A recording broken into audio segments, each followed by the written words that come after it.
Corduroy by Don Freeman. Corduroy is a bear who once lived in the toy department of a big store. Day after day, he waited with all the other animals and dolls for somebody to come along and take him home. The store was always filled with shoppers buying all sorts of things, but no one ever seemed to want a small bear in green overalls. Then one morning, a little girl stopped and looked straight into Corduroy's bright eyes. "Oh, Mommy," she said, "look, there's the very bear I've always wanted." "Not today, dear," her mother sighed. "I've spent too much already. Besides, he doesn't look new. He's lost a button to one of his shoulder straps." Corduroy watched them sadly as they walked away. "I didn't know I'd lost a button," he said to himself. "Tonight I'll go and see if I can find it." Late that evening, when all the shoppers had gone and the doors were shut and locked, Corduroy climbed carefully down from his shelf and began searching everywhere on the floor for his lost button. Suddenly, he felt the floor moving under him. Quite by accident, he stepped onto an escalator and up he went. Could this be a mountain? He wondered. "I think I've always wanted to climb a mountain."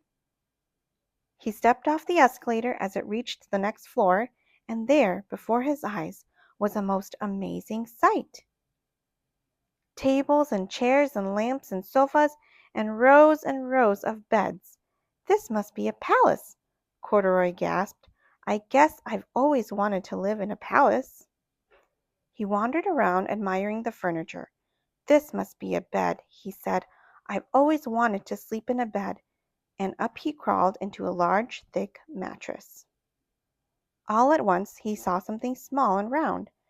"Why, here's my button," he cried, and he tried to pick it up, but, like all the other buttons on the mattress, it was tied down tight.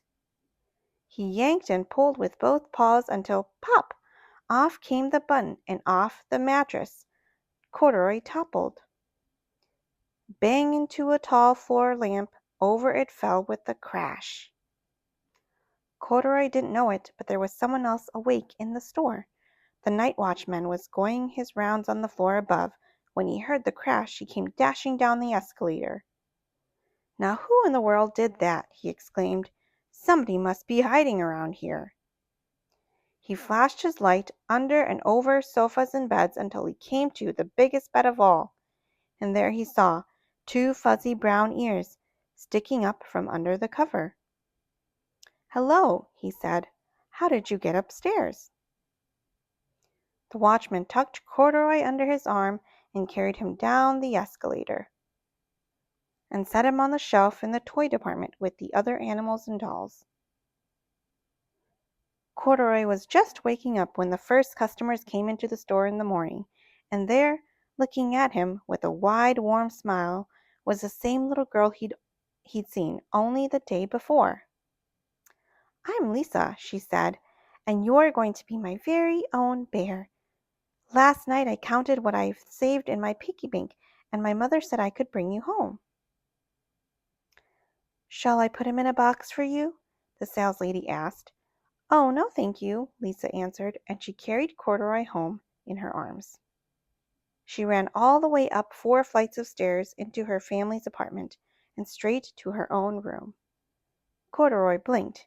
There was a chair and a chest of drawers, and alongside a girl-sized bed stood a little bed just the right size for him. The room was small, nothing like that enormous palace in the department store. "This must be home," he said. "I know I've always wanted a home."